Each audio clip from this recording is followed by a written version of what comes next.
mas algumas coisas são muito marcantes. Tem uma luz que fica bem aqui, não dá para desviar um pouquinho o foco dela?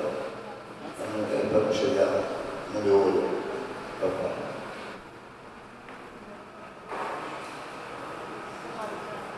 E é ruim aqui também porque a luz não pega muito em vocês, então não enxergo direito. E dificulta a empatia, a ligação daquele que está pregando com aqueles que estão ouvindo. Vamos ver se melhora um pouco. Ah, deixa assim. É que vai melhorar muita coisa. Mas, se vocês estão enxergando, já é alguma coisa. Eu lembro que na primeira reunião, o senhor já me deu a direção de trazer uma palavra rema para atuar. Desculpe, Alder, eu vou te atrapalhar muito. Não vou parar quieto. Tranquilo, pastor. Não vou parar quieto. Amém, glória a Deus. Então, a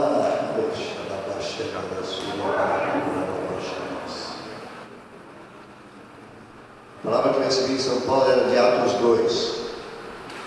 Quem aqui começou a falar de Atos 2, na parte inicial, falou com ousadia?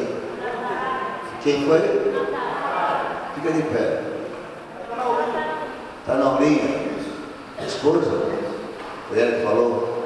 Glória a Deus. Eu recebi o texto completo e ela trouxe a parte inicial.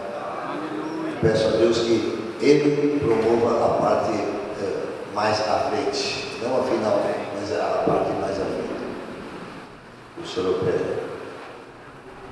Mas duas coisas me impactaram muito na primeira reunião. A primeira coisa foi que logo depois da oração inicial, este povo aplaudiu o Senhor. Um aplauso mais longo que eu tenho lembrança. E para mim tem um significado muito grande, porque num retiro para o qual os líderes principais da igreja não davam um tostão furado, que era feito com a juventude mais rebelde da igreja, a juventude mais comportada ficou numa outra reunião da igreja. E pela primeira vez, sem que houvesse uma provocação do mestre de cerimônias, houve um aplauso por pelo menos 5 minutos contínuos. Alguma testemunha aqui daquele fato? Campos do Jordão? Só a Silvia de testemunha aqui. A Selma também era, mas ela não está aqui agora. Acho que sim. E quando isso aconteceu aqui, também espontaneamente, não foi o mestre de cerimônias que provocou. Aquilo é uma maneira que Deus fala comigo e eu entendo. Que Deus fala, sempre está falando. A dificuldade é de entender o que Ele está falando e quando Ele está falando. Mas foi um impacto muito forte. O segundo impacto foi quando eu fiz aquela pergunta sobre 3 opções. E a primeira opção era a igreja ficar com prejuízo. Eu estava com a cabeça olhando mais ou menos para o chão quando eu falei isso, que eu estava com um pouco de vergonha de falar. Vocês acham que eu não tenho vergonha de fazer as coisas? Eu tenho sim. E de repente eu levanto os olhos e nenhuma mão se levantou para dizer que a igreja ficasse com prejuízo. Eu enxergo a mão de Deus nas coisas. E Deus me mostrou que, apesar da palavra que foi dada é muito própria, mostrou que essa igreja ela não está em reforma, ela é. Eu pensava que estava com um pepino na mão, mas a igreja falou: não, prejuízo não, nós vamos assumir. Amém. Para quem estava, de certa forma, ansioso com o caminho da igreja, isso é uma resposta tremenda de Deus. E pela primeira vez ficamos colhendo ofertas aqui. ofertas começassem a fluir, alguém chegou para mim e disse: eu arco com todo o prejuízo. Eu falei: você não vai poder fazer isso, porque eu não vou cancelar o que foi programado para fazer com as ofertas, porque brotou daqui. Então continua a receber, mas a promessa de que não haveria prejuízo nenhum já estava dada. Mais que isso, um outro irmão, líder na Praia Grande, mas não é de lá, eu não sei de onde é que vem, disse que havia uma quantia considerável já ofertada, não sei por qual de vocês, mas já estava ofertada e vai ser passada para conta do retiro de segunda-feira. Mesmo assim decidi manter, e nós vamos aplaudir o Senhor certamente, não agora, mas assim que a Selma trouxer o resultado, o fruto. Nós não fizemos isso para arrecadar dinheiro, mas vamos ter que estudar com carinho como vamos empregá-lo. Talvez começando a pagar o próximo retiro no mesmo lugar, se vocês concordarem com isso. Aleluia. Mas o Senhor nos trouxe para um lugar espaçoso, e é um duplo sentido. Eu ministrei com muitos de vocês que tiveram coragem de ir à frente. Eu quero dizer, o Senhor está trazendo para um lugar espaçoso. E há um sentido em que nós estamos no lugar espaçoso. As pessoas mais próximas, as pessoas da igreja não sabem dar. Porque é uma reforma, assim, é uma crise que tentou se abater, ou tentou ser jogada contra a igreja, e ela nos afetou emocionalmente bastante. Mas o que eu vi já antecipadamente por Deus, pela fé e pela realidade, é que para Deus não tem crise. Deus está acima das crises. Quando Ele quer, Ele faz, e ninguém pode impedir. Glória a Deus. Amém? Para uma unção maior. Eu tinha anotado cada palavra que foi dada e achei que eu precisaria fazer uma resenha, um resumo. Não dá. Como disse, cadê o Rafael? Depois nós vamos acertar. Você acabou comigo. Eu não tenho mais o que fazer aqui. Quantos fazem a leitura bíblica? Seja em 6 meses, seja em 4 meses, seja em 12 meses. Quantos fazem? Eu comecei a fazer uma leitura bíblica. E eu estava lendo. E aquela palavra do lugar espaçoso veio na leitura que eu estava fazendo naquela noite. Naquele dia. Mas, ontem, por causa do movimento de retiro, não li. E à noite fui ler. E quando eu fui ler à noite, era o que eu tinha que ler hoje cedo. E nós vamos andar nessa palavra. O mover profético na igreja é real. Ele foi salientado aí fora na intercessão. Tira o seu capacete amarelo.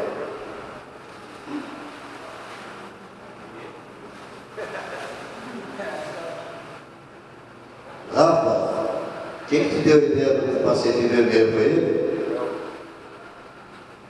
E tem até aquele negócio de botar no escutador para não estragar. Hein? Quer que eu ponha?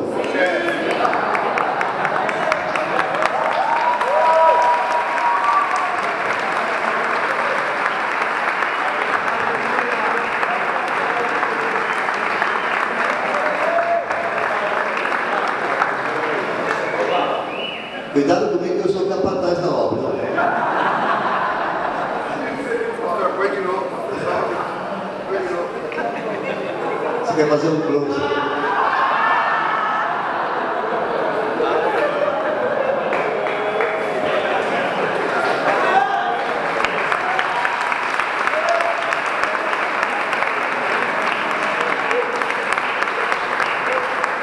Eu perguntei para o Cleber se ele achou que precisava trazer o capacete, se ele combinou com o Rafael. Ele disse que não é, que ele está deixando a fábrica para ir para uma fábrica nova de Aguariúna, de Deus o pôs num lugar de honra, um lugar espaçoso.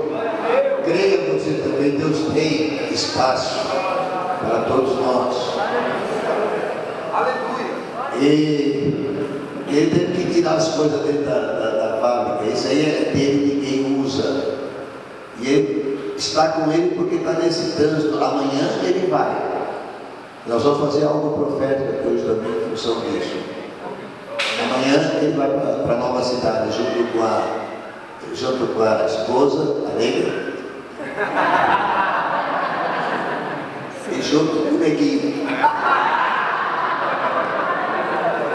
Ela está carregando dentro dela. Glória a Deus.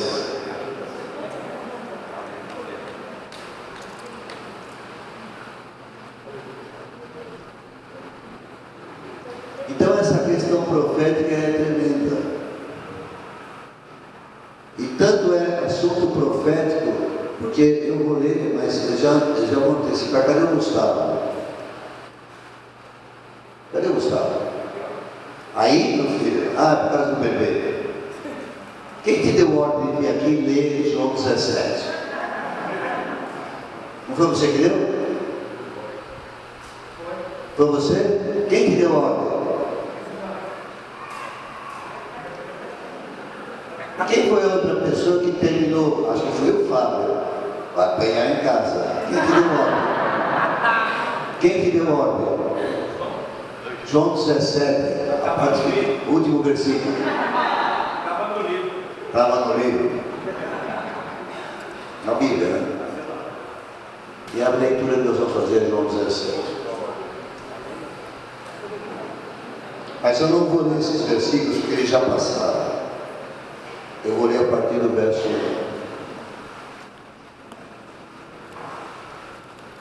Uma vez eu fiz uma pregação para um grupo de mulheres em Sorocaba. Não era Botucatu, era só Sorocaba. E elas não entenderam nada do que eu preguei.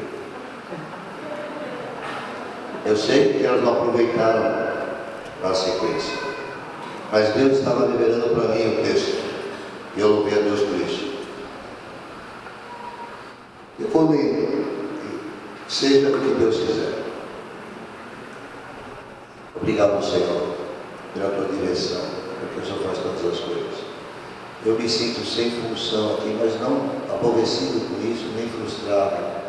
Estou feliz porque eu não preciso fazer nada, porque o Senhor já falou. O que eu peço aqui agora é que eu quero ver a tua mão, a tua ação, porque o Senhor é um Deus que faz. O Senhor é um Deus que é de ação. Eu quero ver a tua mão sobre essas pessoas, na força da tua palavra que vai ser lida e trazida aqui, Pai, em nome de Jesus. Que a tua graça nos invada de tal forma, e que o Espírito profético esteja sobre nós, o Espírito de Cristo.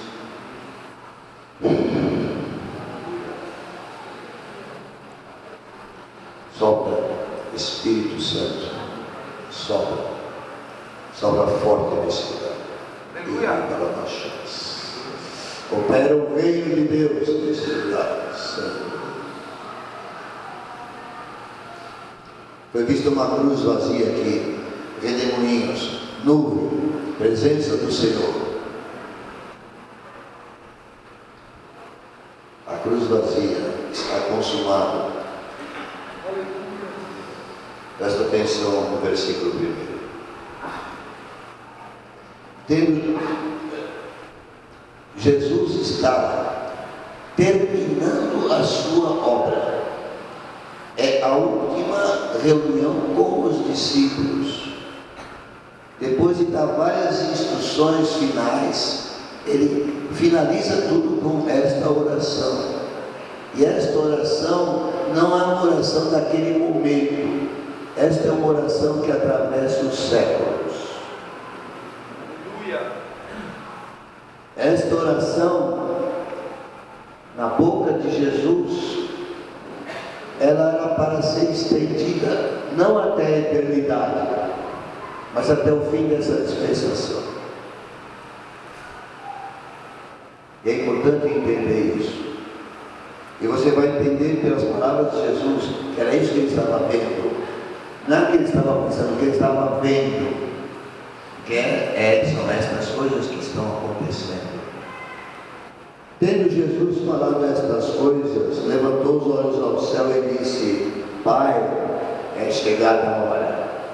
Eles me ajudem, chegada a hora do quê? Era chegada a hora do quê? Do quê? Da cruz.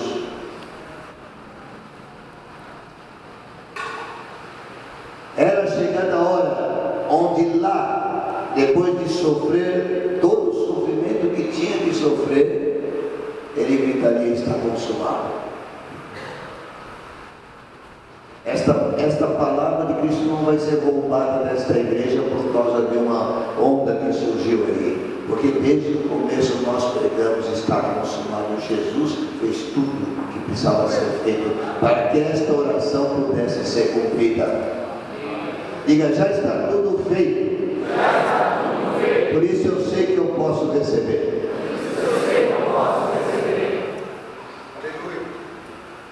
É chegada a hora. Glorifica, Jesus está falando, não sou eu, mas eu vou fazer gesto. Glorifica teu filho, para que o filho te glorifique a ti. E aqui tem um princípio espiritual que eu quero que você guarde. A glória chega aos filhos para retornar ao Pai. Nenhuma glória vai chegar a mim ou a você em nossa vida para ficar para nosso engrandecimento. Toda glória que vem para o Filho, ela sobe de volta ao Pai. Se não for feito assim, você começa a tropeçar à beira de um precipício. Atente para isso. Nós queremos a glória. Quantos querem a glória de Deus? Mas não é para nós. Esta glória é para outra. Porque dele, por meio dele, e para ele são todas as coisas.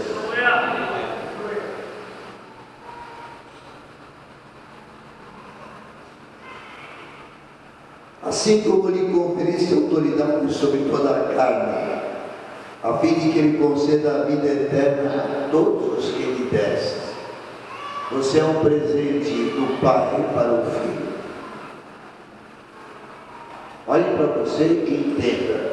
Se você acha que você é uma droga, então o Pai está dando uma porcaria para o seu filho. É mentira essa coisa que o diabo fala no teu ouvido. Você não é droga, você tem um alto valor. Cantamos: eu sei que foi pago um alto preço. Eu costumo dizer: o Pai não é mau negociante, ele não vai pagar um alto preço por uma droga. O diabo nos transforma às vezes num traste, mas o Senhor ressuscita a nossa vida para a vida eterna, e é uma coisa preciosa que Ele quer fazer. Posso ouvir um amém? Amém. E a vida eterna é esta, e esta é a mensagem central, não da palavra que eu tenho hoje, mas de tudo que é Evangelho. A vida eterna é que te conheçam a ti, o único Deus verdadeiro, e a Jesus Cristo a quem enviaste. Então eu não sou fundamentalista, eu não sou exclusivista, eu não sou contra religiões, eu não sou nada disso. O fato é que está escrito, declarado pela boca do nosso Senhor e Mestre, que vida eterna é conhecer tudo o que é feito neste planeta Terra, e que não conduz a conhecer Cristo, e através de Cristo o Pai, é falso. Isso nos coloca como inimigo do resto da humanidade, mas não porque nós odiemos ou porque nós sejamos discriminatórios, é porque o Senhor colocou: é necessário que conheçam a Cristo. É fundamental, é imprescindível que conheçam a Cristo. O verdadeiro crente sabe disso. Ah, meu filho vai casar com uma incrédula, mas é gente boa, ótima pessoa, mas precisa de Jesus, senão não vai dar certo.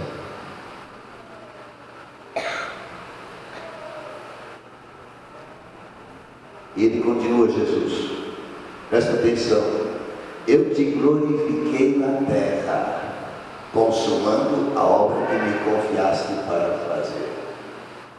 Presta um pouco atenção na questão tempo.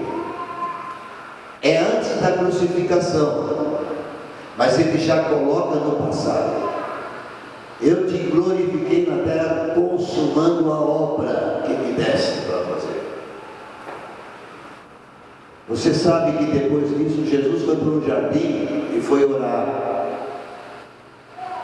E suou gotas de sangue. E ele dizia: passa de mim esse cálice. É a humanidade de Jesus gritando.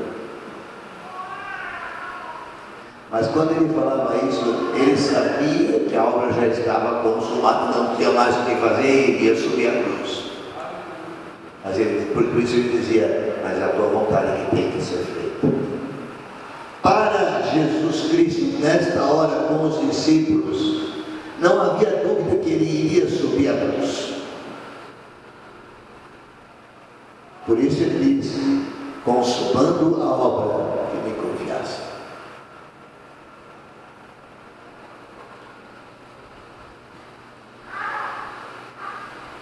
Mas aqui surgiu uma pergunta que eu faço para vocês agora. Como é que o Filho glorifica o Pai na terra? Como o Filho glorifica o Pai na terra? Fazendo a obra. Só tem uma maneira. O Filho exalta o Pai fazendo o que ele tem que fazer, que foi dado como missão do Pai. Quantos aqui são filhos de Deus? Você só exalta o Pai se fizer o que Ele quer que seja feito. Por isso estava bem dizendo, nós somos ferramentas, não é formando uma família, tendo filhos, ou fazendo isso, ou fazendo aquilo, que você vai glorificar a Deus. A tua vida pode ser um exemplo, pode ser um modelo, pode servir de testemunho para muita coisa, mas querido, o que interessa é essa ferramenta vai funcionar.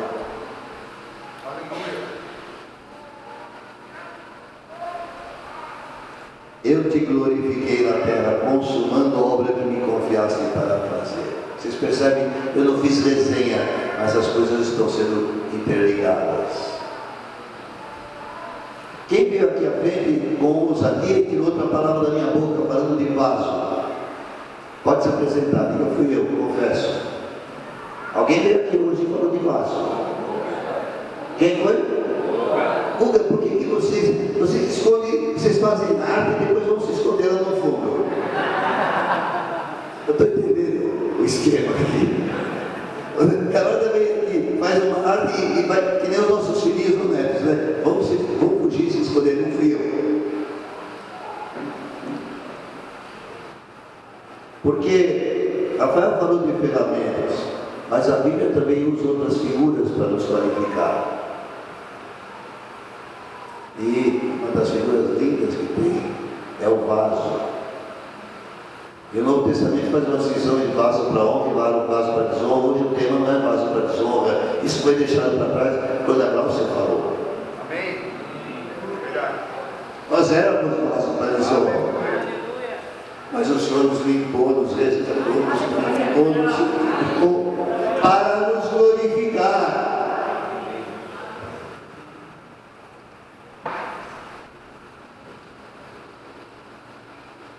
E o vaso é para ser cheio de azeite. E o azeite é para derramar poder. E azeite é unção. Unção é o poder de Deus em ação na terra para fazer cumprir o seu propósito. Isto é unção. Para uma unção maior. E tem dois aspectos.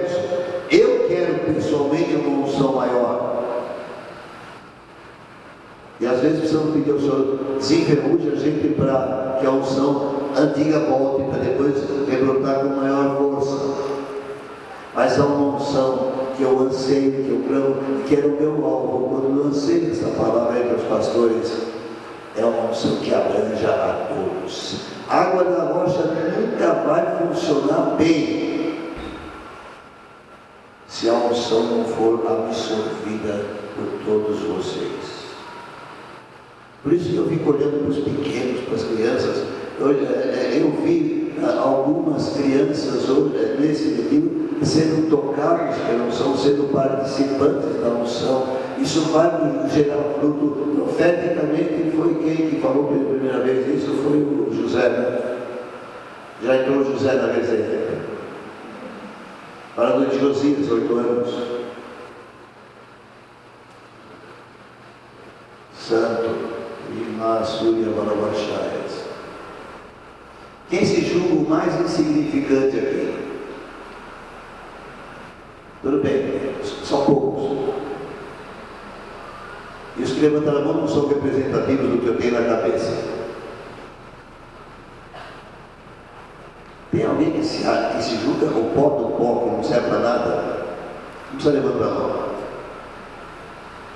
Para a água da rocha funcionar, o Senhor tem uma porção de unção para você, e se você não entender e não tomar a sua parte, essa igreja não funciona. Essa igreja não se centraliza no pastor, ex-presidente, nem no pastor, novo presidente, nem no pastor, chefe de missão, nem nos demais. É o que Deus faz com cada um.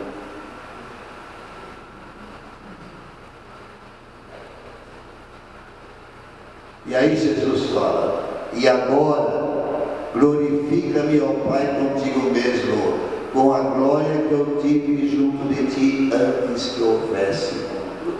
Jesus ia ser maltratado até o fim, até o último suspiro, quando ele entregou o Espírito ao Pai. Mas ele sabia que porque ele se entregou, como diz em Filipenses, Deus o levantaria.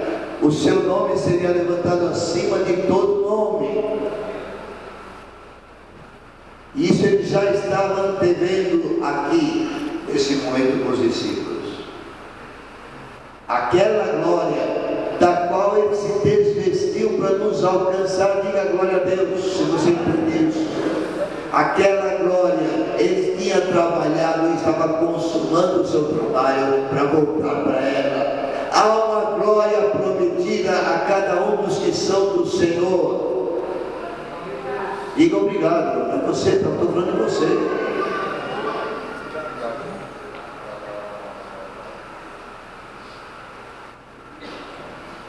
Manifestei o teu nome aos homens que me deste no mundo. De quem ele está falando? Naquela hora, ele está falando dos 12. E alguns dizem isso aqui são os discípulos. Mas querido, pensa um pouquinho. A Bíblia fala que ele apareceu depois de ressuscitado a mais de 500. Em outro lugar fala de 120 que estavam no cenáculo quando foram atingidos pelo Pentecostes. Então não eram só os 12. Já naquela época, não eram os 12 só.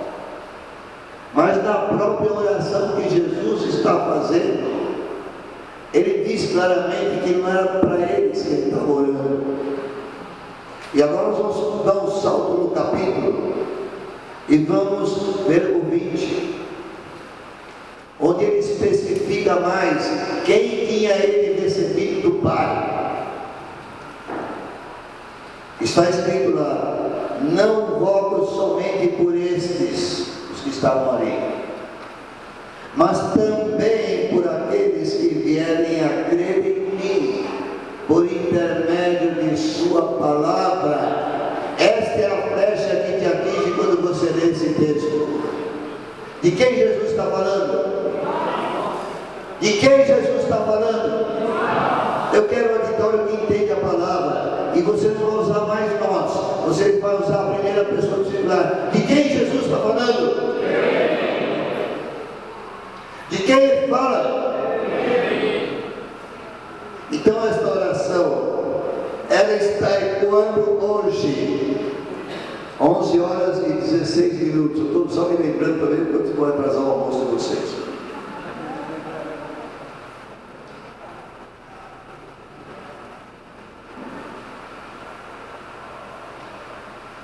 Ouça Jesus orando isso agora. É importante que você seja participante da palavra quando você a lê. Eu disse que toda a palavra de Deus é útil, inspirada por Deus, útil para isso, para aquilo outro. Está dizendo é útil agora, não é útil lá atrás, não é útil para os outros, é útil para quem está lá bebendo dela. Para quem Jesus disse essa oração? Para 12? Para 120? Para 500? Para milhares? Agora, pega para você. Para quem é? Os outros não estão achando isso. Para quem é? Tem gente que não falou. Para quem é? Meu querido, se você não tem Jesus, resolve essa sua situação já. Não deixe para depois, que você não sabe depois o que é. Ele fala desses homens que foram dados pelo Pai. Eram Deus. Deus não dá o que é dos outros, Deus dá o que é dele. Tu nos confiaste e eles têm guardado a tua palavra. Esta questão da palavra foi trazida aqui. José tratou dela. O Senhor me deu hoje, ontem à noite, o texto que te deu hoje, que é o resumo do que ele falou aqui. Mas o coroamento é mais à frente um pouco. Agora eles reconhecem que todas as coisas que me tens dado provém de ti. E novamente é uma palavra antecipada de Jesus. Naquela hora os discípulos não estavam entendendo direito. Este agora de Jesus é quando ele fosse morto, descesse a terra, a sepultura, e quando ele levantasse da terra para ser glorificado, agora eles entenderiam. Mas nem assim, quando ele estava com ele subindo ao céu, eles chegavam a entender. Eles só entenderam tudo quando, igreja? Quando que os discípulos entenderam finalmente as coisas todas? Quando? No dia de Pentecostes, ou na noite, não sei. Porque aí o Espírito Santo veio, e o Espírito Santo vem aos corações e ilumina as Escrituras. E o que eles não entendiam, agora entendiam. Você pertence a que tempo? Antes do Pentecostes ou depois do Pentecostes? O Pentecostes foi só para aqueles 120 reunidos? Claro que não, tinha mais 5 mil que se converteram, mas era só os 120 para aqueles 5 mil ou 3 mil, não lembro. Não, querido, o Pentecostes ele se prolonga. O Pentecostes é hoje, para alguém que ainda não tinha experiência real do Espírito Santo. Se tiver hoje, é o Pentecostes dele.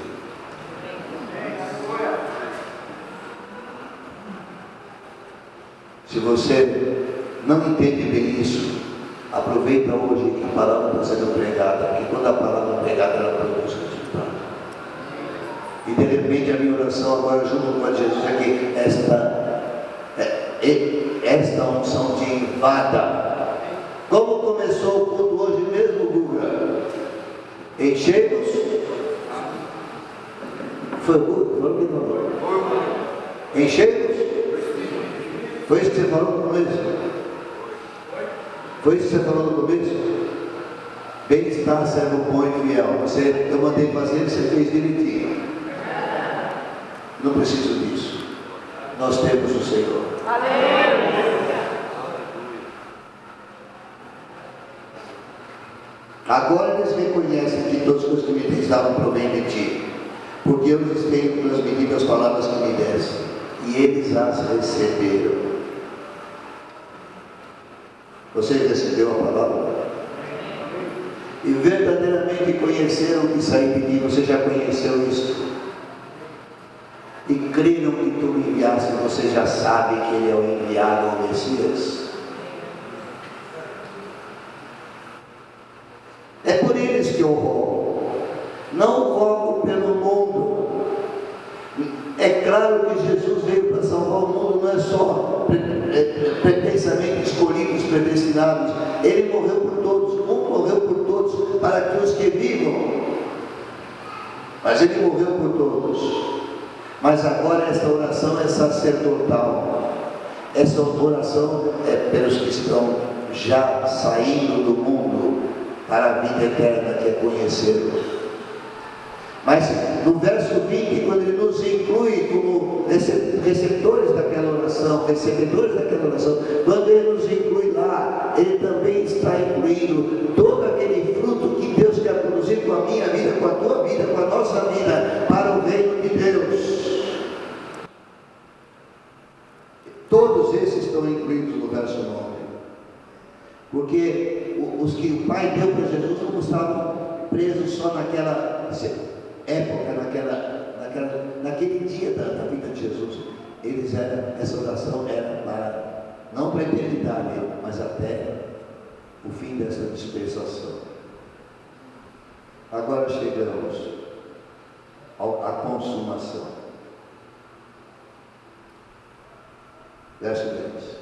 Ora, todas as minhas coisas são tuas, e as tuas coisas são minhas. E pasme, meu querido, e neles eu sou glorificado.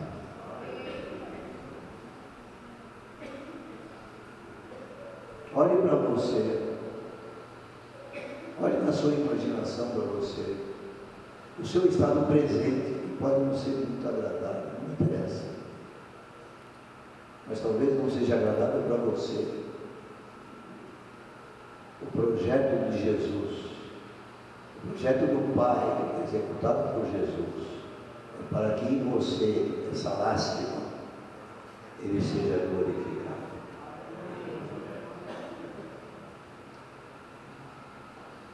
Leia você agora em voz alta, em conjunto, o verso 4. Eu vou fazer um gesto e você comece. Já. Eu te glorificarei na terra, consumando a obra que me enviaste para fazer. Eu ouvi eu te glorificarei. Está escrito isso aí? Se está, joga fora essa tradução, por favor. Vamos ler outra vez para quem soe bem suado. Eu não quero traduções várias que tem por aí, porque estão deturpando a palavra de Deus. Vamos ler outra vez? 1, 2, 3, já.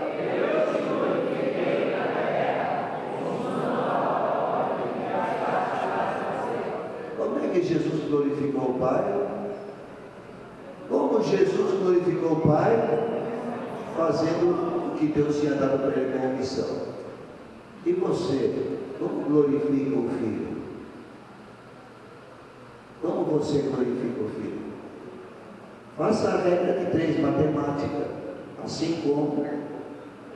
Ninguém quer responder para mim. Ele me ajuda, eu estou sem voz. Aliás, eu recebi a voz de volta, não pude nem cantar, coitado de mim, mas glória a Deus. Amados, vocês estão acordados? Vocês têm entendimento aberto? Tem gente aqui que é obnubilado, que não entende as coisas. Como é que você vai glorificar Jesus? Responda. Eu quero ir uníssono, vou falar já, vocês falam. Como é que você vai glorificar Jesus? Fazendo o que ele tem mandado fazer. Consumando a obra que ele planejou para mim e para você. Ah, mas eu não consigo, eu não posso, eu não sei nada. Você não sabe nada, você é uma porcaria. Mas Deus não está preocupado com isso, porque Ele providenciou Pentecostes. Ele falou: vocês vão receber poder e serão minhas testemunhas. Por isso, por uma unção maior, porque esta igreja precisa de testemunhas. Todos, cada crente um ministro.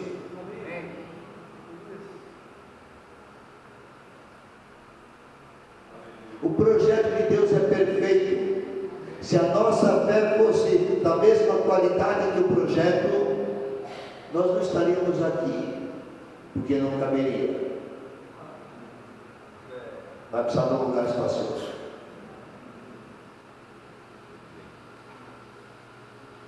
E aqui está a questão da unção. Para fazer esta obra você precisa da unção.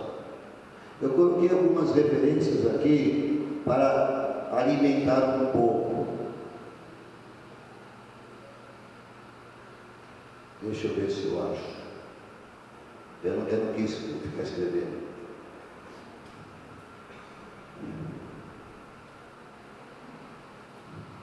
Estava escrito em algum lugar aqui, eu sei que estava. Talvez seja os versículos mais para frente.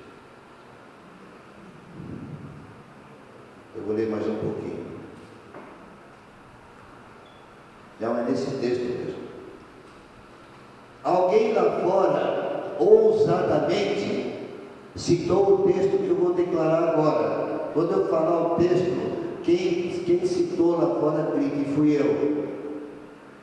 Nós vamos ler Mateus 5,16. Ninguém citou esse texto lá fora? Na verdade, de 14 a 16. Mão levantada, ninguém escuta. Alguém escuta a mão levantada? Quem foi que fez isso aí de falar a palavra que eu ia trazer aqui lá fora? Mais alto. Mais alto. Não tenha medo que você vai lá mostrar que você é aparecido. Eu quero que você testemunhe o que você disse lá. Quem foi? Eu estou surdo, meu irmão. Tem cotonete e vai resolver meu problema. Vamos fazer assim. Não, sempre. Agora vamos nós fazer o dedo duro. Quem foi que disse lá fora?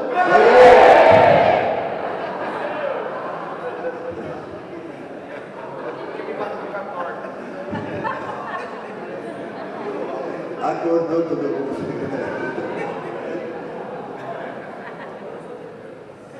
Nós temos tanta coisa para fazer. Hoje eu estou aqui falando da Bíblia. Verso 14. Vós sois a luz do mundo. Não se pode esconder a cidade edificada sobre o monte. Em que cantinho da tua casa você está escondido até agora? Você não trouxe um fruto para o Senhor. A mensagem hoje não é da paulada, de pegar o chicote e bater em vocês. É uma pergunta simples, pura. Onde você está escondido? Não se acende luz. Deus não derrama o Espírito Santo, que é fonte de luz, para ficar embaixo da cama, meu querido.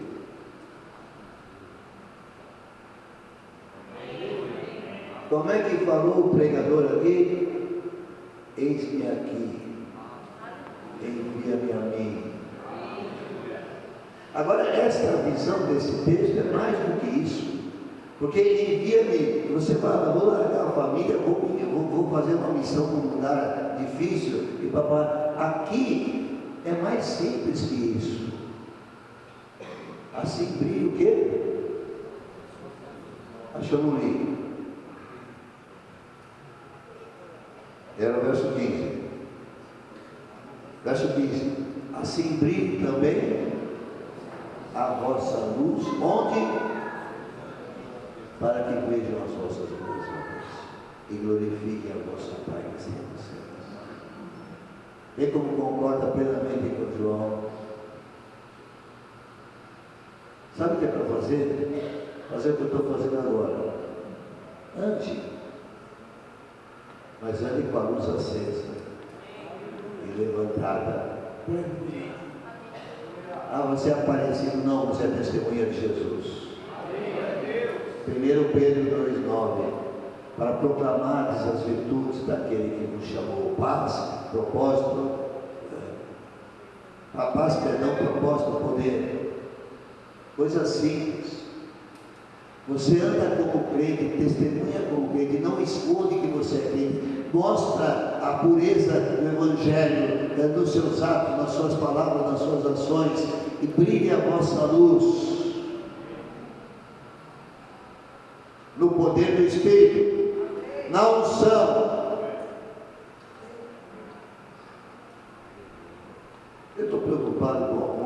sabe? Tem coisa aqui para dizer.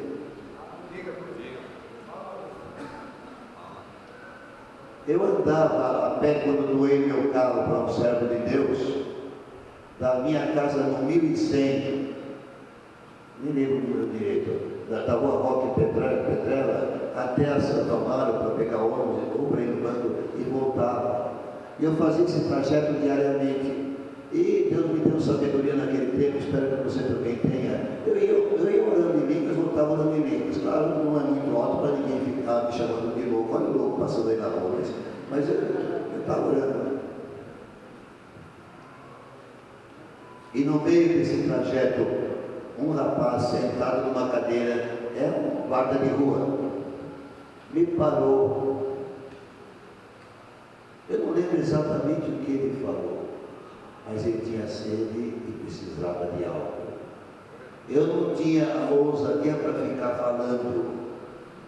De alguma forma, você falou se eu era pastor, o que era. Mas ele falou algo ligado a esse assunto, que eu conhecia a Bíblia e que ele precisava de alguma coisa. Aí eu falei, bom, você precisa disso. Mostrei o folheto para a igreja e comecei a compartilhar. Ele recebeu Jesus.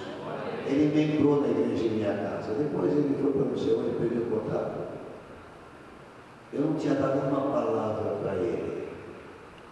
Mas eu creio, enquanto eu andava indo e vindo, a luz do Senhor em mim brilhou para ele. Por que ele me pararia para pedir oração?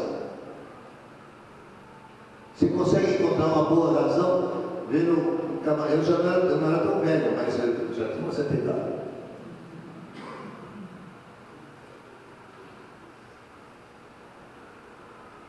Meus queridos, Deus quer fazer coisas extraordinárias, inusitadas, fora do comum. Você precisa sair do lugar comum. Amém. Essa pregação não é exortação, essa pregação é ensino da preciosidade que Deus já deu. Amém. É para você tomar posse. É para você ser inundado pela unção do Espírito esta manhã. É para você ser tocado aí no teu lugar, porque o Senhor não me deu, eu pedi para Ele, o Senhor não me deu uma festa para realizar aqui hoje. Se tiver festa, Ele vai fazer. E eu creio, e eu espero, que antes de eu terminar de falar, o Espírito Santo provoca no teu coração. Eu creio e espero.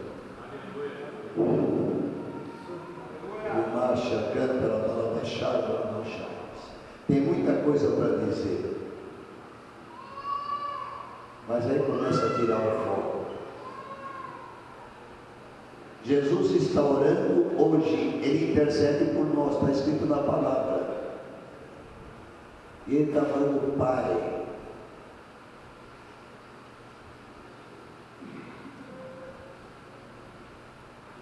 opera neles, para que eu seja glorificado.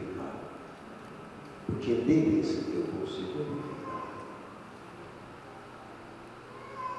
Jesus vai ser glorificado em você, quer você acredite, quer não, você vai ter que crer, desculpa.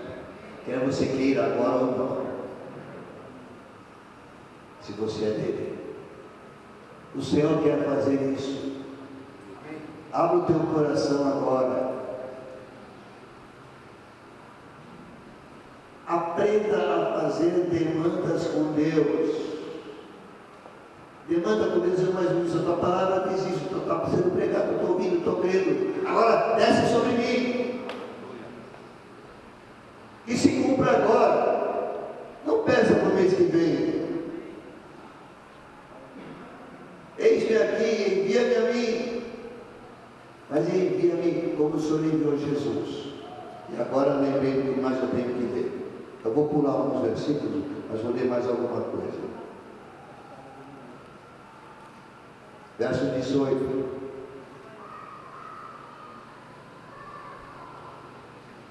Presta atenção, meu querido. Assim como tu me enviaste ao mundo, Jesus falando para o Pai, do mesmo jeitinho que o Senhor me enviou para o mundo, Assim como tu me enviaste ao mundo, também eu os enviei ao mundo. Presta atenção. Já provei que esta oração ela viaja através dos tempos. Jesus já te enviou. Nem me ofereci, bom, você nem ia pensar nele se o Espírito Santo não fosse dentro de você e o convencesse. Mas o ponto desse verso é, do mesmo jeitinho que o Senhor me enviou ao mundo, eu também os envio. Como é que Deus enviou Jesus ao mundo? Você sabe? Quem sabe? Quem sabe? Cheio do Espírito Santo. Vamos experimentar a Bíblia. Atos 10, 38. Abra lá. O que Jesus pediu ao Pai é que nós andássemos desse jeito que está nesse versículo. Como Deus ungiu a Jesus de Nazaré com o Espírito Santo e com poder. Quando você recebe a Cristo, você recebe o Espírito Santo. Dizem os pentecostais que há uma segunda bênção. Não é bem isso, mas é um fato. A recepção do Espírito Santo como habitação dentro de nós é uma coisa. O revestimento de poder é algo mais. Diga algo mais. E é esse algo mais que nós estamos pedindo por uma unção maior. É esse algo mais que eu espero que agora, sentado, enquanto eu falo, você esteja dizendo ao Pai, ao Senhor Jesus, ao Espírito Santo. É isso que eu quero agora, para poder cumprir, para te glorificar. Diga, eu quero glorificar Jesus. Eu quero glorificar Jesus. Eu não posso. Diga, eu não posso. Eu não sei como. Mas eu sei que a unção fará isso em mim. Agora cada um que peça a sua parte de unção, se não tiver medo das consequências. E Jesus, com esta unção, andou por toda parte fazendo o bem e curando a todos os inimigos do diabo, porque Deus era com ele. É por isso que evangelismo e oração andam juntos. É por isso que existe o projeto Visitação de Deus. Quando o pastor Jonathan me falou do projeto Visitação de Deus, eu disse, mas é isso que nós fazemos lá em casa, desde o começo do trabalho. E é isso que a Rocha não está fazendo muito hoje, alguns ainda fazem.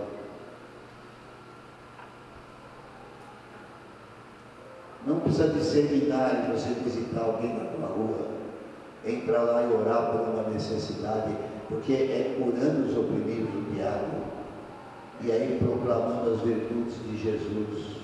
Não tem nenhuma dificuldade para fazer, só precisa deixar de ser envergonhado. Nós somos muito sem vergonha, mas nessas horas não queremos ser sem vergonha.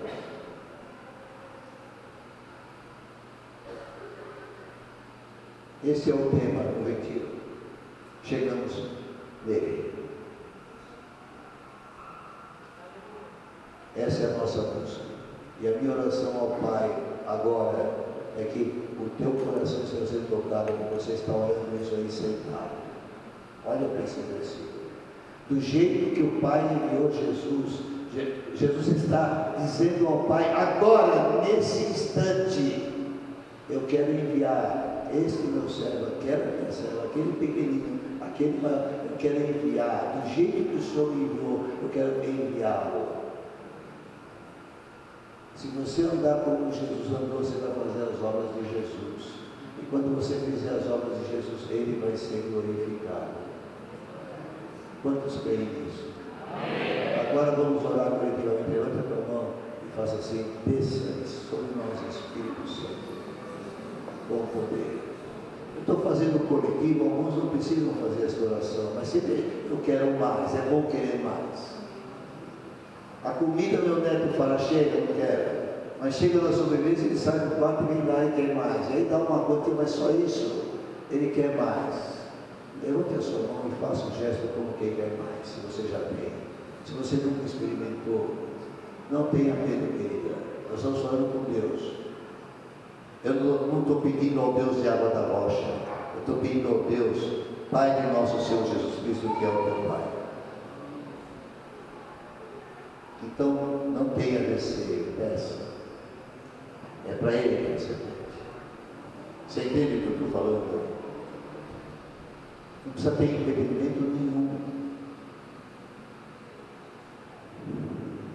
Só para o Espírito Santo. E faz. Algumas orações são silêncio. Eu vou obedecer.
Com tua glória e teu poder,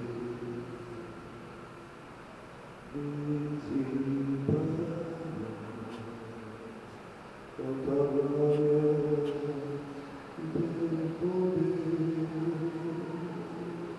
tudo muda com tua presença, tudo muda com teu amor.